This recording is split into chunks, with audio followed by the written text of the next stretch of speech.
What's up, everyone? This is not financial advice. I'm not a financial advisor. I'm just doing this for pure entertainment purposes only.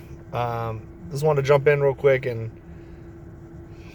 kind of go over a couple little things that run through my head. I'm sure they might run through some of yours too. Basically, no one really knows what's going to happen. We can go off of history and we can go off of technical analysis. We can go off the float. We can go off of being on the threshold. But it seems in this play, it gets frustrating because a lot of stuff just doesn't add up. 2 + 2 = 5 in this play. You know what I mean? It's just like, wait, what? That's must be that new math they're teaching. I don't know. But I let me just start off by saying I still believe there will be a squeeze. I'm not really sure there'll be a MOAS. I think that might have got killed, but who knows? Let's hope there is. A lot of people are really think there is. So, all I can do is delve into more DD and just go from there. And I just have that gut feeling. My gut feeling is I've been brought here for a reason. I think most of us were brought into this play for a reason. With that being said, the dilution, all this stuff, there's two sides to this. It's like a blessing and a curse, My phone's tweaking out, glitching or something. It's just like AMC, there's always a glitch. Anyways, like I was saying, there's two sides. There's a blessing and a curse. Like you got good, you got bad. So we own the float. We bought the float. And then, there was an exemption. We bought that up. And now they do the reverse split, dilute a bunch of new shares. So what happens if we wind up, let's say in a year, 2 years, buying the float up again? Then we're back online for a MOAS. But in my head, I don't want to be negative, but I also think, well, what if they just decide to do another reverse split or just keep dumping the money? Let's just say we buy the float, they oversell it again.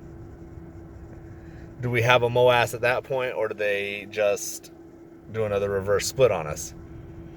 So that's where I'm kind of, it gets a little foggy for me, because thinking that far ahead, I don't really want to be in the play that long, but I will be. I'll be in this play for a decade if I need to. At some point or another, it'll just be just like a leech. Like, I'm just not going to let go for principle, if it doesn't squeeze. That being said, I do think we will see a squeeze. I do think that there's things behind the scenes that we don't see that they're trying to clean up. And when you're dealing with people that have been in this game, like they've been in this their entire life, the business plan for them, the blueprint's been set, so they know what they're doing. They're not just, they don't have that type of money for no reason, and they're going to exercise that money and work it on us, and what it is really is David versus Goliath type story. No, I'm not trying to compare us to the Bible, so don't come at me. But what I'm trying to say is we're the small guy, they're the big guy. We tied up one of their ankles. We were getting the other one tied up, and it's like they kicked it free.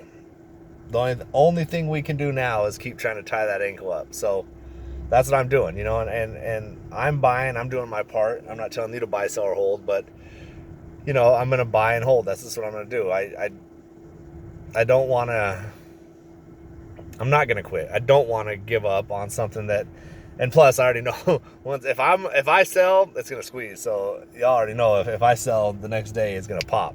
That's how it works. You know how it is. You ever got into a stock real confident and you bought and it just drops, and then you're like, oh shit, sell, and then it raises. That's why I've learned just to hold. Like at some point or another, what goes up must come down, and what goes down must come up. Especially in this market, I don't think, in my personal opinion, AMC is in trouble for bankruptcy. There's too many good things, too many good earnings, too many people that still support the company, that go out of their way to support the company. Even me, like the closest AMC to me is like about an hour and 10 minutes from me. But I'll buy tickets and drive up there. I make sure to buy the popcorn. I buy gift certificates for people for gift cards, like just little things, and then I just love the stock. I keep buying it, apparently, and I know a lot of people are mad about AA, and I can't help you with that.